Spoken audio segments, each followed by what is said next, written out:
개혁신당 원내대표이신 천하람 의원과 말씀 나눠보겠습니다. 의원님 안녕하세요. 네, 안녕하세요. 개혁신당 천하람입니다. 네, 먼저 이 질문부터 드리겠습니다. 천 의원님이 관심을 기울인 사건으로 알고 있는데요. 네.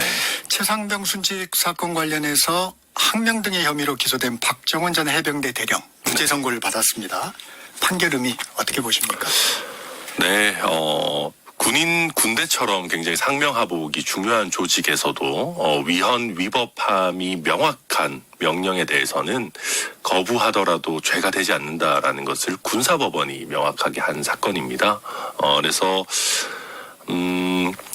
뭐 군인도 그럴진데 우리가 사실 예전에 뭐 윤석열 대통령이 그런 얘기 한 적이 있잖아요. 나는 사람에 충성하지 않는다. 네네. 인상적인 말이었죠. 인상적인 얘기였죠. 네. 이것이 지금은 윤석열 대통령의 이 행보 때문에 굉장히 많이 퇴색이 됐지만 우리 공무원이나 군인을 포함해서 사람의 명령에 충성하는 것이 아니라 우리 헌법체계, 법체계 안에서 적법한 명령에 적법한 지시에 충성하면 되는 것이다라는 것을 명확하게 한 판결이고요. 저는 대한민국의 구군이 다 하지 않았다라고 느낀 것이 지금 이제 경호처가 영장 집행을 가로막는 것을 두고 여러 참 많은 논란들이 있습니다. 네네. 저는 그래서 경호처에 계시는 우리 공무원들께서 적법한 영장에 저항하라는 명령이 저는 제가 봤을 때는 명백하게 불법하다라고 생각을 하는데 그렇다라고 한다면 그 부분 잘 한번 살펴보셔가지고 우리 경호처 직원들도 불법한 명령에 복종해서 오히려 본인의 어떤 형사처벌이나 신분상의 불이익을 받지 않도록 네. 했으면 좋겠다. 그래서 박정원 대령 사례를 보면 그러니까 위헌 위법한 명령에는 응하지 않아도 된다라는 것이 저는 아주 굉장히 우리 사회에서 혼란이 있을 때 아주 좋은 타이밍에 의미 있는 판결이 잘 나왔다. 저는 그렇게 평가합니다. 네, 경호처에도 경고를 좀 하셨네요. 네. 특검법 관련 얘기해 보겠습니다. 야육당 내란 특검법 재발의했어요. 네. 의원님께서는 국민의힘에서 발의했다고 해도 믿을 수준이라고 말씀하셨는데 바뀐 핵심 내용 먼저 설명해 주시죠. 네, 제일 중요한 게 특검 추천 권한입니다. 네. 기존 법안들은 야당이 추천하도록 되어 있었습니다. 그러다 보니까 국민의힘과 정부에서는 이거 너무 좀 편향된 것 아니냐.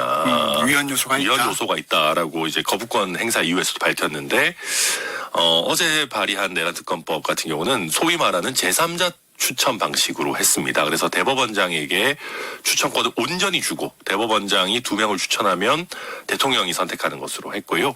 기존에 민주당이 제3자 추천이라고 하면서도 소위 말하는 야당의 거부권, 그러니까 비토권을 넣어놨었어요. 예. 그래서 저도 그때 이런 거 하지 말고 깔끔하게 가자 이런 얘기 한 적이 있었는데 네. 이번에는 정말 그런 비토권 이런 거 하나도 없이 아주 깔끔하게 정리를 했고요.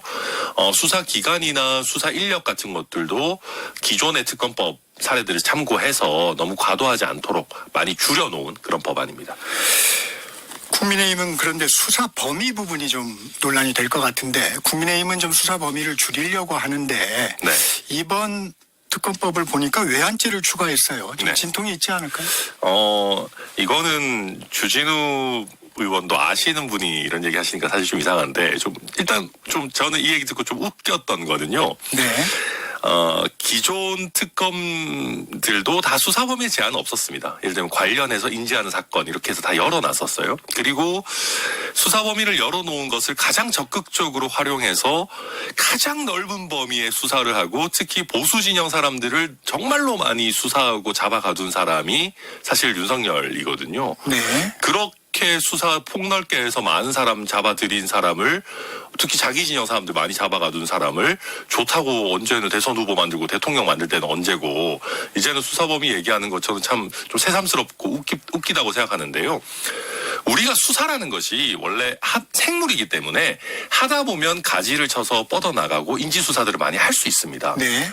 그래서 수사 범위를 그런 거를 다 빼고 예를 들면 외환죄를 추가하지 않았다고 해도 기타 인지하는 사건 등으로 해서 수사할 수 있어요. 그래서 이거를 범위를 어떻게 설정할 거냐는 논의는 사실은 좀 부차적인 것이고요. 그러면 이걸 어떻게 통제하느냐. 기존 특검들에서도 그럼 수사 범위를 어떻게 통제했냐 하면 사실은 수사 기간을 가지고 통제한 겁니다. 아, 기간으로. 네, 기존 특검들도 다 관련 사건, 인지한 사건 다 할 수 있게 열어놨었어요. 그런데 특검이라는 것이 본질적으로 기간 제한이 있고 인원 제한이 있기 때문에 그런 부분들을 통해서 어느 정도 제한된 수사가 이루어지는 형태로 우리가 계속 지금까지 운영을 해왔어요. 그런 거를 주진우 의원도 잘 알고 계실 텐데 무슨 수사 범위 얘기를 하면서 이런 얘기를 한다? 저는 뭐 약간 무의미한 그냥 반대를 위한 반대에 불과하다고 생각합니다. 저도 좀 궁금했었는데 지금 말씀하신 것 중에 수사 중 인지 사건 네. 등 이런 부분들은 수사를 무한정 확대하는 것이 아니고 과거에도 특검법 안에 이런 부분이 있었다고 말씀을 그렇습니다. 주셨는데 그렇습니까? 네, 그렇습니다. 네, 기존에 큰 특검들, 뭐 예를 들면 박근혜 전 대통령 특검이라든지 뭐 그런 거는 말할 것도 없고요. 상당수의 특검, 거의 대부분의 특검에 이런 부분들이 있었을 겁니다. 그리고 이거는 너무 정치공학적으로 이상한 얘기일지도 모르겠는데요. 네. 국민의힘과 윤석열 대통령 입장에서는 특검 수사 범위가 넓은 게 나쁘지도 않아요. 왜냐하면 그건 무슨 말이죠? 주범 입장에서는 네. 오히려 범위가 확장돼서 지금 아까도 말씀드렸지만 특검은 시간과 인력으로 수사 총량이 제한이 됩니다. 그런데 범위가 넓어지면 오히려 주범 입장에서는 수사의 깊이가 줄어드는 거예요. 나쁠 게 없는 거거든요. 그렇기 때문에 오히려 야당들 입장에서는 특검이 막 지나치게 많은 걸 수사하느라고 주범인 윤석열에 대한 수사가 얕아져서는 안 된다는 생각들도 당연히 갖고 있습니다. 그러니까 근데 이제 우리가 특검이라고 하면은 그 사람들도 나름 수사 오래 한 전문가들이기 때문에 그 강약 조절을 합니다. 특검들이 바보가 아니거든요. 기존에도 인지사건 관련 사건 다 수사할 수 있었지만 뭐 말도 안 되게 떨어져 있는 것 들고 와가지고 뭐 하겠다 이러면 국민적인 지탄을 받아요. 그러니까 수사기간이 한정돼 있으니까 그럼요. 다 이렇게 확장할 수는 없다. 당연하죠. 그리고 네. 이게 뭐 검찰처럼 전국 검찰 조직을 다 총동원할 수 있고 이런 게 아니잖아요. 인원도 제한이 있기 때문에 자연스럽게 총량이 제한이 된다 말씀드립니다. 네. 국회 표결 계획도 좀 전해주시죠. 네, 저희가 지금으로서는 다음 주 정도에 본회의 통과를 생각을 하고 있고요. 지금 국민의힘에서도 자체안을 만들겠다고 하기 때문에 당연히 저희도 국민의힘 안 나오면 적극적으로 협의할 생각인데 다만 무의미한 시간 끌기라고 생각이 된다면 거기에 동조해서 시간을 끌 생각은 없고 다음 주 본회의 통과 정도의 일정으로 협의를 적극적으로 해보려고 합니다. 합의가 어느 정도 안 되면 의결을 할 수밖에 없다. 네, 그런데 지난번에 이제 기존의 야당 추천 방식의 특검법, 내란 특검도 네. 여당에서 두 분만 더 찬성을 네네. 하셨다면 200석을 넘겨서 이제 거부권 무력화를 할 수 있는 상황이었는데요. 지금 이미 제3자 추천 방식 이게 사실은 한동훈 전 대표가 제안했던 방식이고요. 한동훈 대표보다는 덜 알려져 있지만 저도 최상병 특검 등에서 제3자 추천 방식을 유사하게 주장한 바가 있습니다. 개혁신당 네. 주장했기도 하고 그래서 이미 지금 친한계 의원들 중심으로 이 정도는 받아야 되는 거 아니냐라는 얘기들이 공공연하게 나오고 있습니다. 그래서 저는 이번 제3자 추천 방식은 국민의힘이 설사 동의를 하지 않는다고 하더라도 당론으로 저는 기존에 비해서는 최소한 뭐 4-5분 이상의 찬성이 있다라고 하면 최초 표결부터 200석을 넘겨서 표결이 돼서 정부의 거부권 행사가 무의미해지는 경우가 있을 수 있다라고 보고요. 기명 투표에서 설령 뭐 그렇게 하시기 어렵더라도 저는 정부가 거부권을 쓸 명분도 없어졌다고 생각하지만 그럼에도 불구하고 거부권 써서 돌아오면 저는 이번에는 200석 넘겨서 무난하게 통과될 거라고 생각합니다. 그렇기 때문에 권성동 원내대표도 본인들 안을 만들겠다라고 이제 발등에 불이 떨어져서 지금 그러고 계시는 거다. 그렇게 평가합니다. 네. 이 과정에서 이런 일도 있었어요. 쌍특검 찬성을 밝힌 김상욱 의원, 권성동 원내대표가 탈당하는 게 어떠냐 이렇게 제안을 했다는데 이 부분은 어떻게 보십니까? 두 가지 정도입니다. 우선 위헌적인 비상계엄에 저항하고 민주주의를 회복하려고 하는 의원이 어쩌면 국민의힘에 남지 않은 몇 안 되는 소중한 미래 자원입니다. 이 미래 자원을 오히려 잘 가꿔야 되는 상황에서 오히려 위헌적인 비상계엄을 옹호하는 세력이 정말 민주적이고 미래지향적인 세력을 몰아내려고 한다라는 것이 비극이고요. 오히려 당의 국민의힘이라는 정당의 미래를 생각한다면은 권성동 원내대표가 윤석열의 손을 잡고 탈당이든 뭐 출당이든 하시는 것이 오히려 적합한 선택이 아닐까라고 생각을 하고요. 두 번째로는 이것도 약간 강약 약강입니다. 강자에게 약하고 약자에게 강한 겁니다. 권성동 원내대표의 태도가. 지금 기존 특검법 등의 공개적인 찬성 의사 아니면 탄핵에 대해서도 마찬가지고요. 찬성 의사를 밝힌 의원들 중에 중진 안철수, 의원들도 그렇죠. 네, 안철수 중진 의원이나 의원들도 조경태 의원이나 이런 네. 중진 의원들도 있습니다. 이 사람들한테는 왜 나가라고 말 못합니까? 얘기 안 했던 거죠. 예, 제가 알기에는 얘기 안 했던 걸로 알고 네. 있습니다. 왜 이미 나름대로 자리를 잡고 있는 중진 의원들에게는 강자에게는 아무런 말도 못하면서 상대적으로 당내 지위가 취약한 초선 의원들, 초선 의원인 김상우 의원이나 아니면은 비례대표 의원인 뭐 장애인 비례대표죠. 네네네. 그렇지만 김예지 의원한테만 이런 식으로 압박하고 심지어는 탈당을 권유하고 하는 것은 전형적인 강약 약강의 태도거든요. 그래서 권성동 원내대표가 그 국회에서 뭐 정치적으로 동의하든 안 하든 성품이 그래도 좋고 좀 약간 사람이 뭐랄까요 이렇게 남자답다는 표현 쓰면 안 되나요? 어쨌든 간에 아싸란 느낌이 있다라는 네. 평가들을 받았는데 네. 저는 이거는 정말 굉장히 비겁하고 강자에게 약한 태도라고 생각합니다. 네. 의원님께서 지금 언급하셨던 그 김상욱 의원과 네. 함께 법안도 내셨더라고요. 네. 60민주항쟁 기념일을 국경일로 격상하는 내용을 담은 법안인데 어떤 배경입니까? 이게 이제 뭐 드린 소개해 주신 것처럼 법안 내용 간단합니다. 60민주항쟁을 국경일로 격상해서 기념하자라고 하는 것이고요. 저는 김상우 의원을 보면서 이번 비상계엄 사태를 겪으면서 뭐라고 할까 환골탈퇴하셨다고 해야 될까요? 아니면 뭔가 참 뭐 개인적으로 굉장히 큰 어떤 깨달음을 얻으신 것 같습니다. 대한민국의 민주주의는 이미 확고하고 어떻게 보면 여야의 정쟁이라고 기존에는 바라보셨다면 이건 그냥 제가 평가하는 겁니다.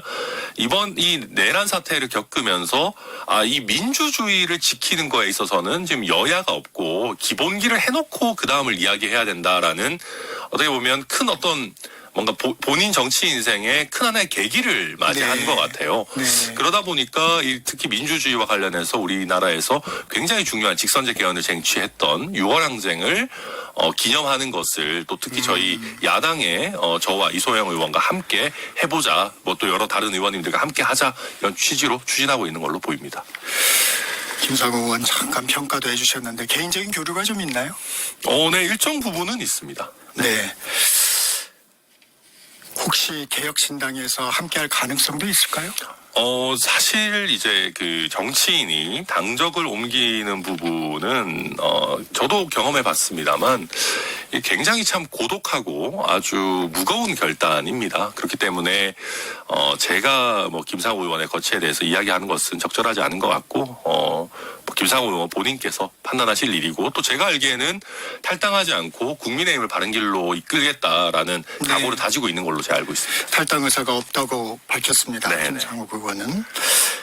네, 국민의힘 의원 40여 명이 윤 대통령 1차 체포영장 집행 때 한남동 관저 앞에 집결을 했고 또 2차 영장 집행 때도 일부 의원들이 재집결을 할 것 같아요.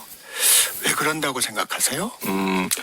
저는 이제 아마 이것이 이제 윤석열 본인에게 잘 보이기 위해서 한다 내지는 그 의리를 위해서 한다라는 분들은 저는 아주 소수일 거라고 생각합니다. 네. 대통령실에서 같이 근무했던 분들이나 뭐 소수의 분들이고 대부분은 이렇게 하는 것이 국민의힘 당원 내지는 국민의힘의 강성 지지층에게 더 잘 보이는 길이다. 그렇게 한다면은 당내에서 당권을 잡거나 주류로 지내는데도 이것이 더 필요하고 나아가서는 어쨌든 다음번 재선 이제 다음 총선을 염두에 뒀을 때 재선에 유리하다라고 보는 것 같습니다. 그러니까 그냥 뭐 쉽게 얘기해서 국민의힘 그러니까 그 국회의원들이 국민의 일반적인 상식이랑 좀 다른 걸 한다. 좀 이상한 것 같다.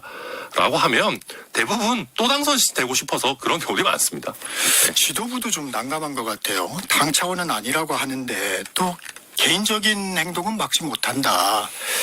근데 이거는 의지가 없는 거죠. 그러니까 아까 우리가 뭐 김상욱 의원에게는 네. 당론과 다른 거 하면 탈당해라라고 얘기까지 하는데 만약에 이렇게 체포영장을 방해하지 않는 것이 당론이라면 거기 가는 의원들한테는 왜 경고하거나 더 강하게 제지하지 않습니까? 그러니까 이거는 그냥 수수방관하고 있는 것이고 네. 오히려 이런 부분은 그냥 묵시적으로 동조하고 있다. 지도부도 정치적으로는 그렇게 평가될 수밖에 없을 겁니다. 오동훈 공수처장은 어제 국회 답변에서 의원들도 현행범으로 체포영장 집행을 막으면 현행범으로 체포될 수 있다고 했는데 네. 현실적으로 가능할까요? 네, 저는 당연히 가능해야 된다라고 생각을 하고요. 이것이 불가능하다라고 하면은 국회의원은 언제나 법원의 영장에 저항하는 인간 방패가 될 수 있다는 겁니다. 이상한 예지만 국민의힘 의원들이 좀 싫어할 만한 예를 들어보면 예컨대 어떤 노동조합의 불법 파업 현장에서 예를 들어 그거를 어떻게 보면 제지하기 위해서 법원에 노조 지도부 체포 영장이 발부됐다라고 합시다. 법원에서. 그런데 거기에 대해서 예를 들면 노동계와 가까운 의원들이 몇 명이 가서 스크럼을 짜고 체포 영장에 저항한다. 그런데 국회의원이기 때문에 체포를 못한다라고 한다면은 국민의힘 의원들이 그것을 과연 납득하겠습니까? 오히려 반대로 국회 본회의장에 수사기관장 불러가지고 왜 국회의원은 뭐 천룡인이냐, 왜 저렇게 체포영장에 저항하는 거 가만히 놔두냐, 현행범은 체포 가능한데 당장 끌어내라라고 국민의힘 의원들이 그럴 겁니다. 그렇기 때문에 이런 식의 무의미한 내로남불을 피하려면 결국 법원의 권위를 인정을 해야 되는 것이거든요. 그래서 그것이 안 되면 우리 사회의 질서가 유지될 수가 없습니다. 그러니까 우리가 법원의 결정, 판결들을 존중하자라고 하는 것은 판사들이 완벽해서라거나 아니면 우리가 법원이 너무 예뻐서가 아니고 우리가 축구 경기도도 그렇잖아요. 심판이 완벽하지 않을 수 있겠죠. 그런데 심판의 판정에 승복하지 않으면 경기 자체가 진행될 수 없기 때문이지 않습니까? 그래서 저는 이런 부분들 결국은 국회의원도 법 위에 있을 수 없다면은 법원의 영장에 저항하는 행위는 결국 공무집행 방해로서 현행범으로 처벌되고 체포될 수밖에 없다. 그렇게 평가합니다. 너무도 당연한 얘기인데 공수처가 좀 해왔던 어떤 과정을 보면 좀 주저주저했던 것 같아서요. 그러니까 이게 신중한 것과 말씀하신 것처럼 주저하는 것은 참 한 끗 차이인데요. 신중하다라고 하려면은 전략을 갖고 타이밍을 조절하면서 신중하게 행동을 해야 될 겁니다. 그런데 지금까지 공수처를 봤을 때는 예컨대 1차 집행 이후에 지금 뭐 여러 논의들이 되고는 있지만 그럼 경호처의 간부들부터 먼저 체포하는 방안이랄지 뭐 여러 어떤 방안들을 좀 적극적으로 검토하고 또 너무 늦지 않게 실행하고 하는 모습들 보여줬어야 되는데 그런 부분 좀 아쉬운 부분들이 있고요. 그런 비판들이 있다 보니까 어제는 공수처장이 또 국회에 와가지고 네네. 또 굉장히 단호한 답변들을 네네. 내놨습니다. 그래서 과연 그 변화된 답변 태도처럼 정말 단호하고 좀 전략 있는 집행이 이루어질지는 봐야 될 것 같고요. 다만 제가 여기서 하나만 얘기하면 물리력의 동원이라는 거는 필요할 겁니다. 당연히 막는 사람이 있으면 잡고 끌어내고 체포하는 정도는 필요하겠지만 그 어떤 경우에도 발포가 있어서는 안 됩니다. 저는 네. 없으리라고 우리 공무원들 자제력을 믿습니다만은 그래서 그 범위 내에서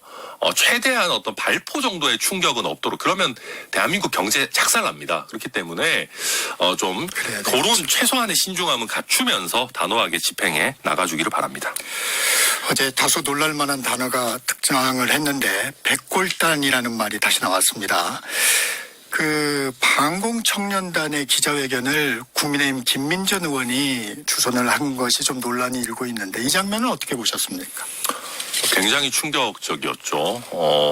사실 우리 대한민국 민주화 운동의 역사상 백골단이라고 하는 것은 정말로 많은 아픔과 충격을 줬던 존재입니다. 그리고 이게 뭐 이름이 반공청년단인지 백골단인지 막 이런저런 논란들이 있습니다만은 근데 스스로를 백골단 202 뭐 이런 식으로도 뭐 표현하고 백골단이라는 표현을 쓰고 심지어는 그 상징 같은 하얀 헬멧을 쓰고 나왔다라는 거는 부정할 수 없습니다. 이것은 저는 김민전 의원이 몰랐다라는 식으로 해명하는 것도 거짓일 거라고 생각하고 설령 몰랐어도 극도로 무능한 것이라고 생각합니다. 그래서 국회라고 하는 민주주의의 공간에 심지어 최근에 촉을 든 군인이 와서 국회 내에서 이런 무력 충돌까지 있었던 상황에서 얼마 지나지 않아서 백골단이라는 이름을 가진 무력으로 경찰을 막겠다라고 이야기하는 청년들을 국회 기자회견장에 세운다? 이거는 국회의원으로서의 실격이죠. 정말 그 이준석 의원 말대로 분뇨를 못 가린다라는 거 이상으로 사실 비판받아야 될 행동입니다. 윤 대통령 측 2차 체포영장도 불응하겠다는 입장입니다.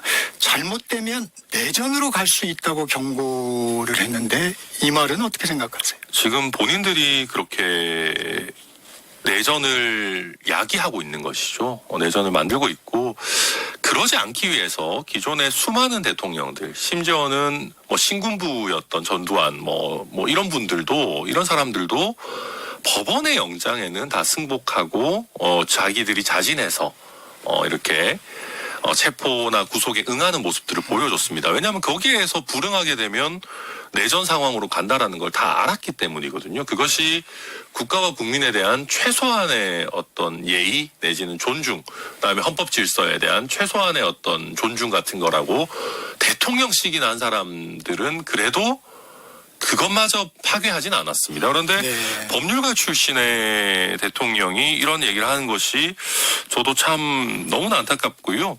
그리고 체포 당하는 게 뭐 대통령의 프라이드, 뭐 대한민국의 프라이드에 뭐 문제가 생기고 뭐 어쩌고 그런 생각했으면 위헌적인 비상계엄을 하지 말았어야죠. 비상계엄을 해서 국회에 군합발로 군인들이 침투하도록 하고 심지어는 비상계엄 선포에 어떤 최소한의 국무회의나 뭐 절차적 요건들도 안 갖추고 자기 마음대로 내란을 일으켜 놓고 이제 와서 본인을 단죄하는 것이 대한민국의 어떤 프라이드에 손상된다? 그 걱정을 했으면 비상계엄을 왜 했습니까? 비상계엄을 하고 국회에 군인들을 총 들고 들여보낸 이상 처벌을 안 할 수가 없습니다. 선례와 역사를 위해서도. 저는 참 왜 이런 소리 하나 전 참 이해가 안 됩니다. 네. 최상목 권한대행은 불개입 원칙 고수할까요? 저는 최상목 권한대행 어찌됐든 헌법재판관 2인을 임명했고 대한민국 경제를 나름대로 안정화시키려고 하는 부분들 평가합니다. 그래서 야당에서도 너무 과도하게 최상목 탄핵을 이야기한다거나 하는 것은 저는 동의하지는 않습니다. 현재까지는. 그러나 최상목 권한대행 지금 최대한 정치적인 부분에 있어서 빠져 있으려고 하는 것 같은데 이거는 정치적인 부분이 아니에요. 저는 그래서 아까 제가 발포 얘기를 했는데 최상목 권한대행이 최소한 경호처에다가 총기류 사용은 하지 말라.